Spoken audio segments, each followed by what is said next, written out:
About 10 years ago, I had been working the night shift at a gas station in a small town. I only worked there for several months. The job was straightforward. I handled the register, stocked shelves, and kept the place tidy from 8 p.m. until 6 a.m. The town only had about 1,000 people, but there was a main highway that went right through it, so a lot of the people there were just passing through. I had to drive a few towns over to get there. It wasn't ideal, but jobs were scarce closer to home. The drive was about 45 minutes each way. The gas station was a small building with just a couple of pumps and a small convenience store, which is where I worked. It was open all night, as most gas stations are, but this one was not that busy at night. That meant that I was the only employee on, which could get eerie. But nothing truly odd ever happened before this. Most nights were spent reading or watching stuff on my phone. The occasional customer would come in and interrupt me, but it was really only a few per hour at the most. One night, at around 4 in the morning, I was restocking shelves at the back of the store. I always put that work off until the end of the night for some reason, procrastination, I guess. That was when I saw headlights pull into the station. I glanced out the window and noticed a police car. It wasn't unusual for the local cops to drop by and grab a coffee. They worked all night, just like me, and I knew some of the cops from that town. Highway patrol was different, though, and they were usually not familiar. For whatever reason, this car looked different. It was marked as highway patrol, which wasn't that strange, but the design didn't quite match the usual patrol cars I was used to seeing around there. I thought it might have been an older model or something, so I didn't give it any more thought at the time. The door chimed as the officer entered. He was a tall man with a thick mustache and sunglasses, even though it was dark outside. He didn't acknowledge me as he entered. I nodded to him, but I don't think he even saw me. It was surprisingly cold, especially because cops were usually really friendly. He started walking down the aisles, seemingly looking at some things, but not picking anything up. I continued to work, glancing at him occasionally. At one point, he looked like he was on his phone, but I never heard him say a word. It was an awkward, intense couple of minutes with him there. He roamed the small store for a while and then left as quietly as he entered. He never said a word and didn't buy anything, not even gas. The whole encounter felt off, but I didn't know what to make of it.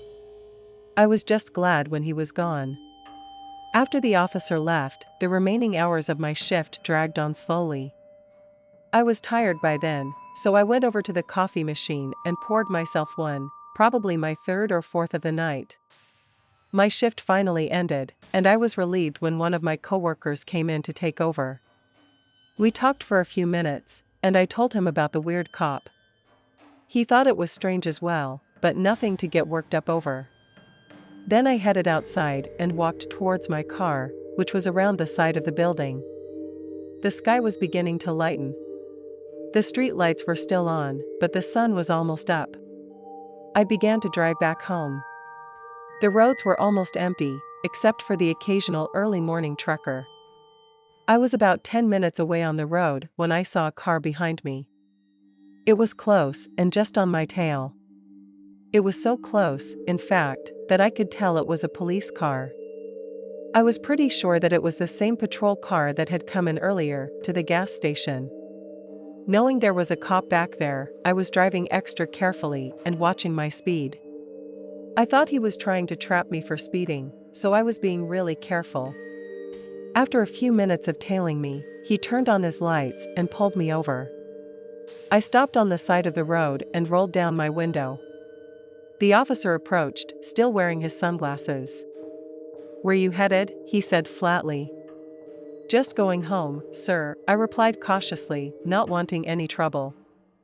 He just stared at me for a moment and then said, "You were speeding back there," again, very cold. I knew that I wasn't speeding. There was no point in getting into an argument with a cop. I didn't admit anything, but I didn't deny it either. I was hoping he would give me a ticket, and then I could fight it later. We talked a bit more, but I kept my answers short and to the point. Eventually, he said that he was going to let me off with a warning. Then he walked back to his car, which was behind mine, but it didn't move. I sat there puzzled and unnerved. Why had he stopped me, only to give me a warning? And why had he followed me? I also realized that he never even asked for my license. I turned my engine on and started driving again, but as soon as I was back on the road, I noticed that police car was behind me again. It was like he was following me. He kept his distance this time, not like before. Even still, the more I thought about it, the less it felt right.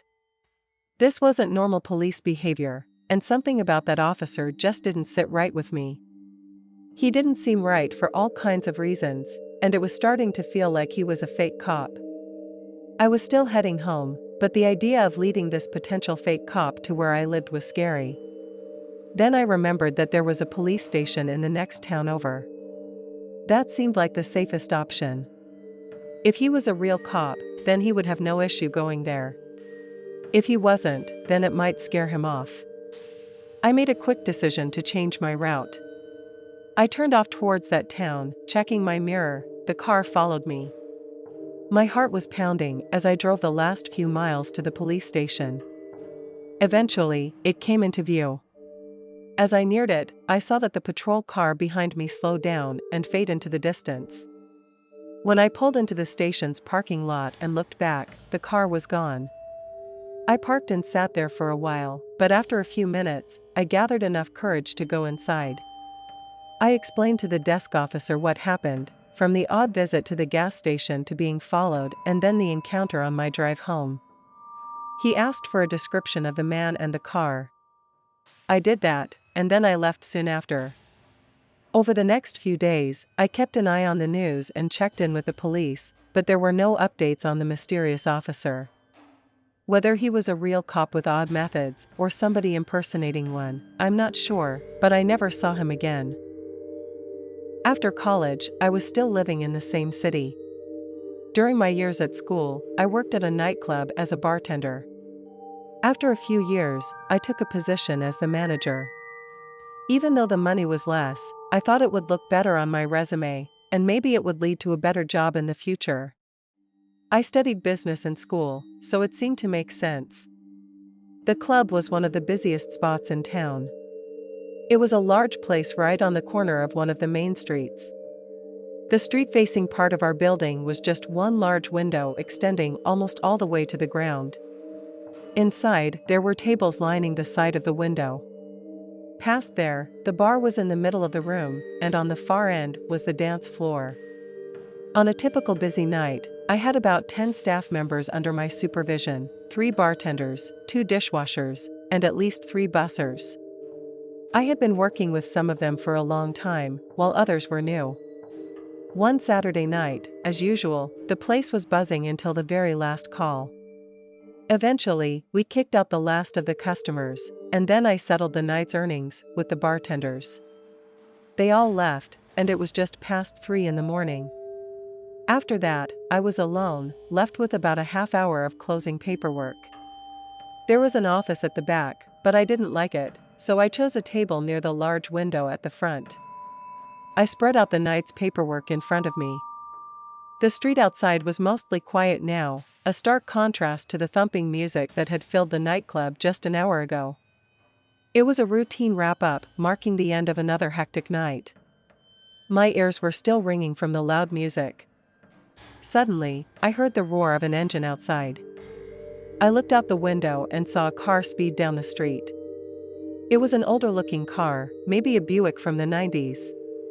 Of course, I couldn't tell for sure, because it was too fast. I saw a faint cloud of smoke linger under the street lamps after it passed. Then the sound faded, and I went back to work. But then I heard it again. It was coming back. It seemed like somebody was out joyriding in the middle of the night.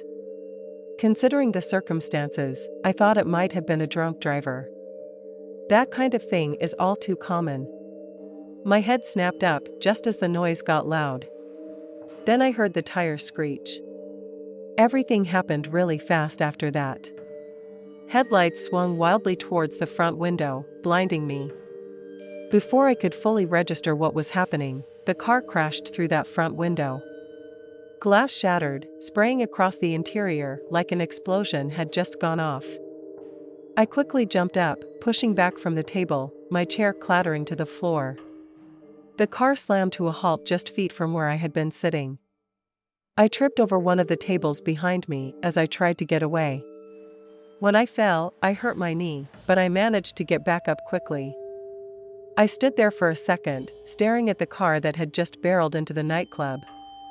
Glass and debris were strewn everywhere. The engine was still running, so I was scared that it would start moving again. I took another step back. The driver's side window was down, and for the first time, I saw the person behind the wheel. The driver appeared dazed, but conscious. It was clear that he was intoxicated because of how he was moving. Keeping a safe distance, I asked if he was okay and told him to stay put while I called for help. I dialed 911 and told them that we needed an ambulance right away. I couldn't tell if the driver was hurt, but it was definitely possible. I didn't see any blood, so maybe he was fine, but it was quite a crash. As I waited, I kept an eye on the driver, making sure he didn't try to flee the scene or anything. I told him not to move, just in case he was hurt, because I heard somewhere that that's what you were supposed to do. He didn't try anything, though, just sat there in the car and waited. The reality of how close it had been began to sink in, and I felt some anger toward the driver. I was literally 15 or 20 feet away from getting crashed into by that car. After a few minutes, the police got there and came in. They were followed by paramedics, who approached the car first. The driver of the car was still trapped in his seat, and he mumbled incoherently. I knew then that he was in trouble, because there was no way anybody was going to believe that he was sober. An officer then approached me. After telling him what happened, I watched as the paramedics took the driver out of the car and loaded him onto a stretcher. He was taken to the hospital, but he was later arrested for driving under the influence and other charges. I was asked if I needed any medical attention, but I was fine, just shaken up by the close call. We had that window boarded up for a while, but eventually, my boss had it fixed. I worked at that place for another few years after this happened, and for the rest of that time, I was scared to sit next to that window. Unlikely as it seems that anything else like that would happen, I was still scared. About 10 years ago, when I was 23, I got a job at a fast food place near where I was living. At the time, I was mostly working the late shift by myself, because I was also doing an internship during the day. It paid basically nothing, though, so I had to take the night shift job. It wasn't exactly the dream job I had in mind when I was studying at school, but it paid decently and kept me busy. The restaurant was small, but it had a lot of regulars, most of whom were decent folks. I liked seeing a few of them, but there was one guy who was a real piece of work. He came in almost every night, sometimes more than once. No one knew his name, but everyone knew he was a jerk. He was rude and often snapped at me and my coworkers over the smallest things, like a missed packet of ketchup, or he would just complain that we were too slow. He'd slam his fist on the counter and raise his voice. Every time he acted up, I had to ask him to leave. It got to the point where I could almost predict when he would start causing trouble. It was exhausting, but I dealt with it. It was part of the job, or so I told myself. One night, he came in as usual. It was around 11 p.m., and I was alone. The usual rush had died down, and I was preparing to close up. He staggered through the door and walked up to me, his eyes barely focusing as he murmured his order. I could tell that he had been drinking, but he wasn't that drunk. He wasn't falling all over the place or anything, so it wasn't enough to ask him to leave. I did look out into the parking lot. I didn't see a car, so it seemed like he was probably not driving. Because of that, I was going to serve him and hope he left. Afterwards, I rang up his order and watched as he fumbled with his wallet, spilling a few coins onto the counter. He didn't shout or bang the counter this time. Instead, he slurred a quiet apology when he dropped the coins, which I picked up and handed back to him. It was the first time I had heard him say sorry for anything. After I handed him his tray, he went to one of the tables near the side window. I watched him from the corner of my eye as I wiped down other tables. About 10 minutes later, I noticed that he had started to doze off in his seat. I knew I couldn't just let him stay there like that, so I walked over and gently touched his shoulder. "Sir, are you okay?" I said. He snapped awake and looked confused for a moment, then he laid into me a bit, screaming about something that I couldn't understand. After a minute of that, I asked him to leave. This guy was a jerk, but he had never been violent with me before. This time, though, he was really angry, and I was feeling scared, especially because I was alone. Eventually, I got him out the door and locked it after he was gone. It was only 25 minutes to close, and I knew I could get in trouble for closing early, but I still think it was the best decision. I waited out the rest of the 25 minutes, and then I walked out to the parking lot. It was quiet, and I was the only one around. My car was the only one still there. I walked across the parking lot to where my car was. It was on the edge of the lot, with a concrete divider right next to it. On the other side was the alley behind one of the other businesses. Just as I reached my car, my phone buzzed in my pocket. It was a message from my boss checking in. We would do that on the shifts when we worked alone. It wasn't company policy, but it was a safety thing. I typed back a quick reply saying that I was fine. Then I locked the phone and slipped it back into my pocket. I pulled out my keys, unlocked my car, and opened the driver's side door. As I was about to get in, I tossed my bag into the passenger seat.